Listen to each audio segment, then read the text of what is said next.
Good morning, guys. It's me, Toya, again. I told you I would be back and we would talk about what happened once I got the confirmation, once God gave me the sign, which I call him Yah. So if y'all hear me say Yah, I'm talking about God. Once I got the confirmation that he did want me to stay at my job, he answered me with the coins, with the 50-cent pieces. I was truly just in disbelief. I could not believe that he answered me. You know, my faith really grew at that point. And so here we go. I'm still at my current job, but I'm in a different position. And because once he told me, gave me the sign that I'll be staying, I was like, Lord, then you have to have something better than what I'm doing right now, because I am absolutely miserable here. And I don't know how much longer I can take it. And let me tell y'all what made me so miserable. I work for a private owned company. We make medical devices. I've been here, it'll be 8 years in December.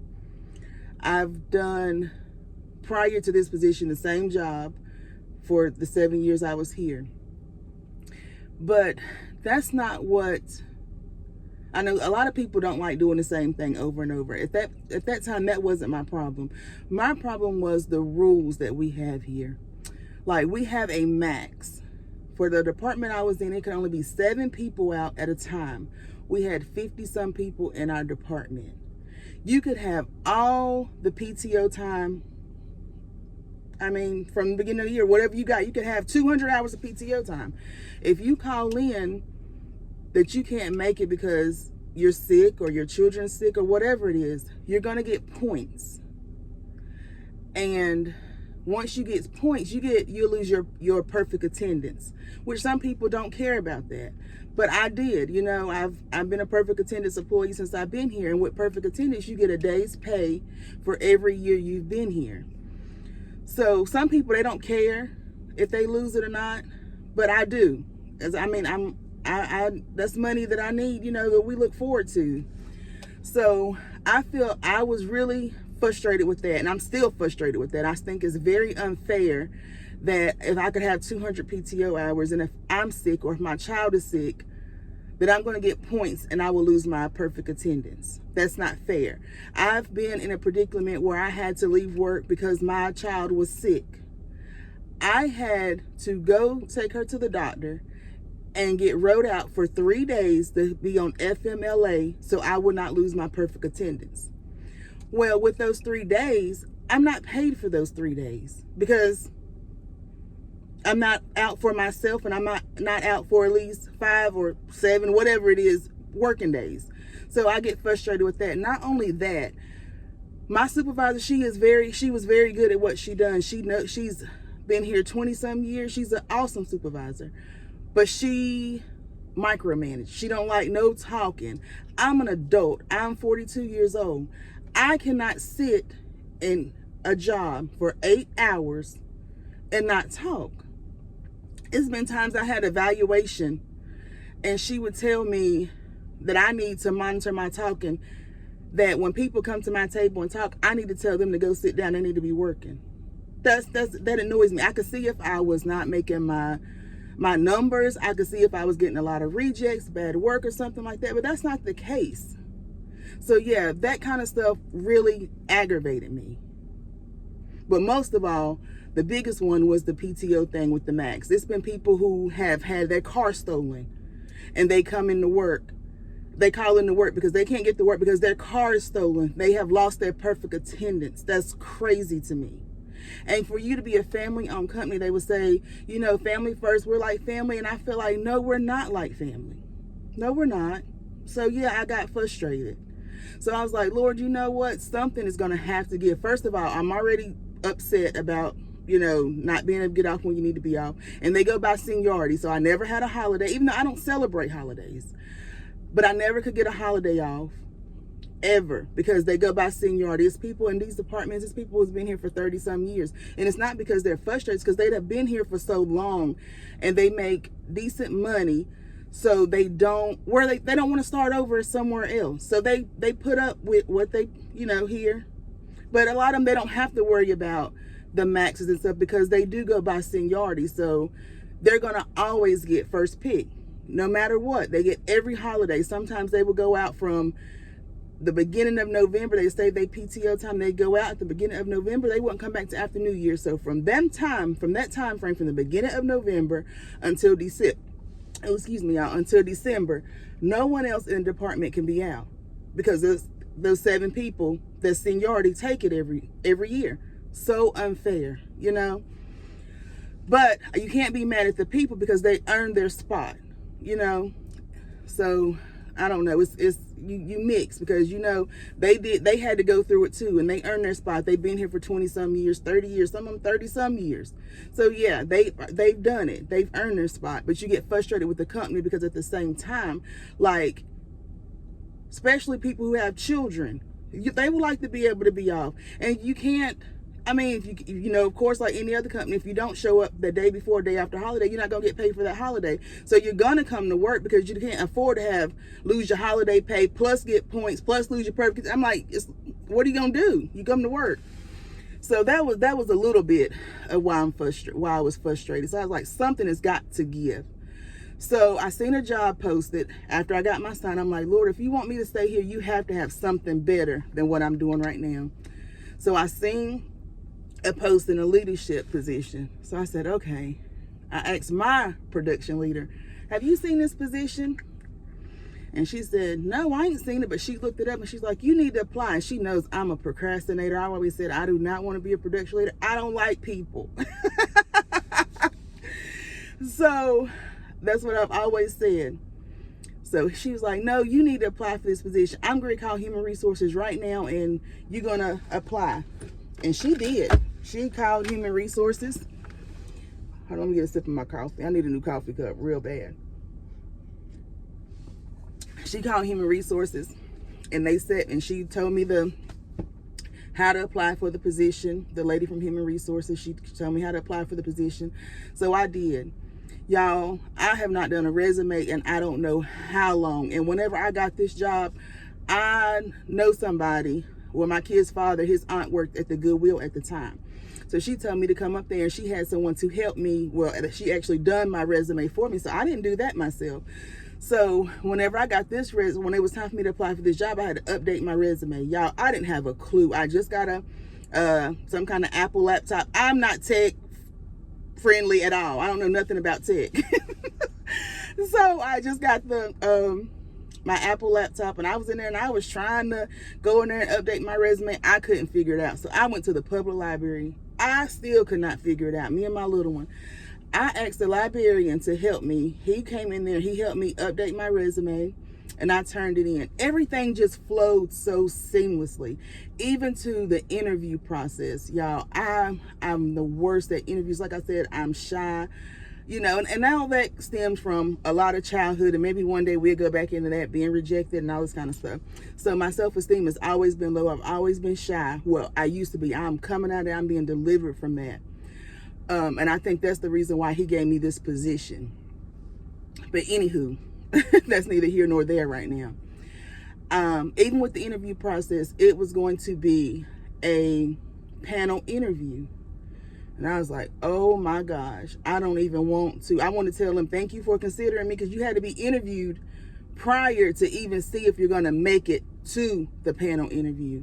And once they told me it was going to be a panel interview, I wanted to say, well, thank you for the opportunity, but no thank you. Even though I've been with this company for 7 years, I still had to go through the process as a new hire to be a production leader. So I said, okay.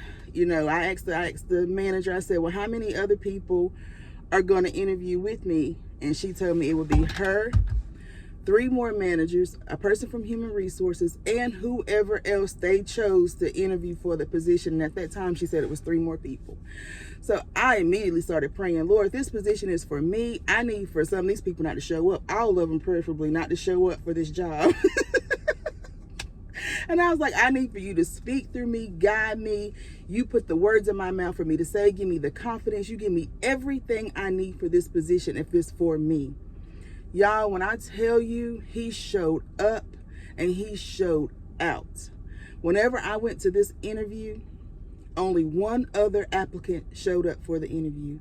Yes, all the other managers and supervisors was there, but when I tell you the Lord, when I tell you Yah gave me the words and the confidence, I don't even know some of the answers that I was giving them. But when I tell you, whenever that interview was over, they told me they knew before I left the room that I was the person for that job. I couldn't believe it. So I know for a fact that I'm where I need to be. I'm being obedient. I know that for a fact, that I'm where I'm supposed to be. And right now, and with the production leadership, have like 23 people that's under me. And I love the people, y'all. I love the people. And that's something that I say, like I'm gonna get into again, that I didn't even know that was in me, because I've always been hurt by people. So I've always been so guarded and protected. So I thought people were just bad. I didn't want to deal with people. I don't like people. I don't want to work with people. I don't want to deal with people. I want to sit here, do my job, get paid, and go home. But whenever he gave me this position, y'all, I realized how much I truly enjoy working with people.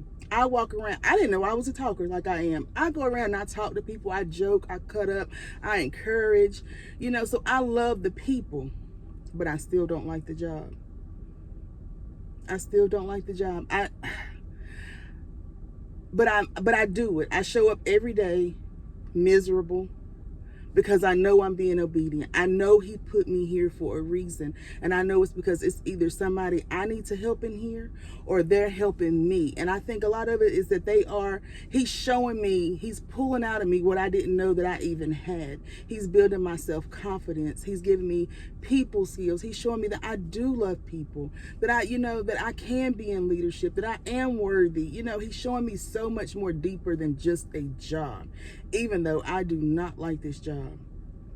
To me, it's not worth it. I do more work, but I have more flexibility with my time, being able to be off to do stuff that I need to do.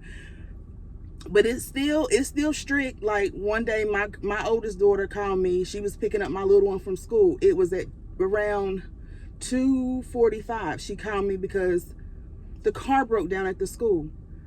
Well, if I would have left work, I would have got points, even though I'm in a leadership position where I have more flexibility. But you can only leave on an hour basis. So if it would have had to been before 2:30 for me to use PTO to leave. You cannot leave without pay. If you leave without pay, you're getting points. That's not an option. If you leave here, you have to use PTO, or you're gonna get points. So I was frustrated with that. I'm like, that's when it comes to, I feel like I have to choose between a job and my family. It makes me angry. I don't care if it was 2:45. I should have been able to use PTO time and go help my children. So that kind of stuff frustrates me. And with the job, with the promotion, I got $1 more increase in pay. Y'all, it is not worth it. It is so not worth it, because being in leadership, I need to learn every position in here. I rip and run all day long. I am exhausted when I get off work. And then I don't feel like doing homework with my little one. I feel like I don't have the patience that I need to have with her, because I'm tired.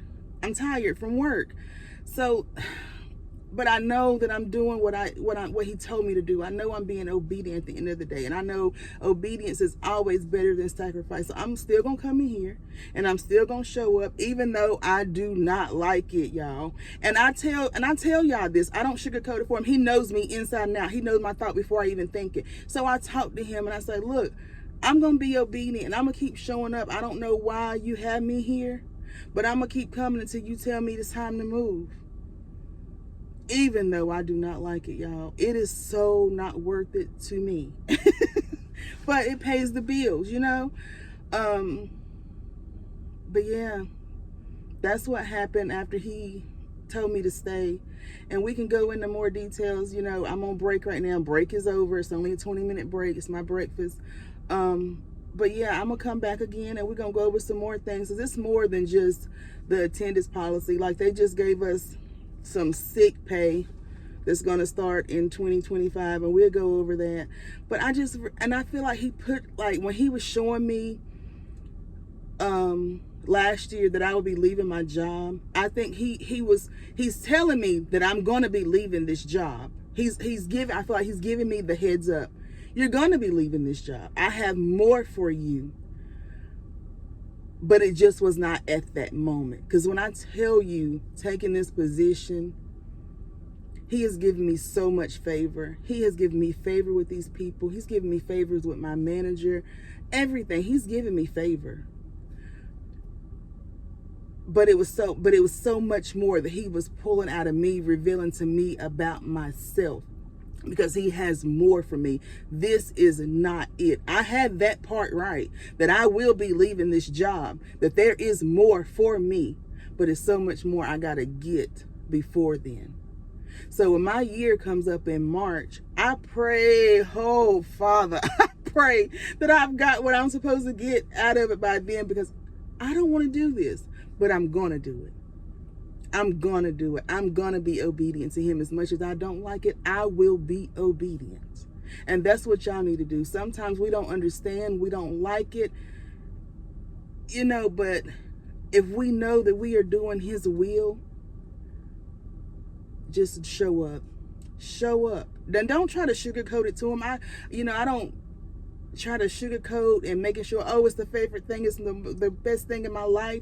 No, I let him know, and I ask him, please, I pray that you would give me the desires in my heart. I pray that you would give me the provisions and the everything that I need to be an entrepreneur, to make passive income, to be able to spend time with my family and not be tired and drained, not have to get up at 4 o'clock in the morning every morning to come punch somebody else's time clock. Bless me with the desires of my heart. But I know until then, I'm going to be obedient. I'm going to make the sacrifices that he tell me.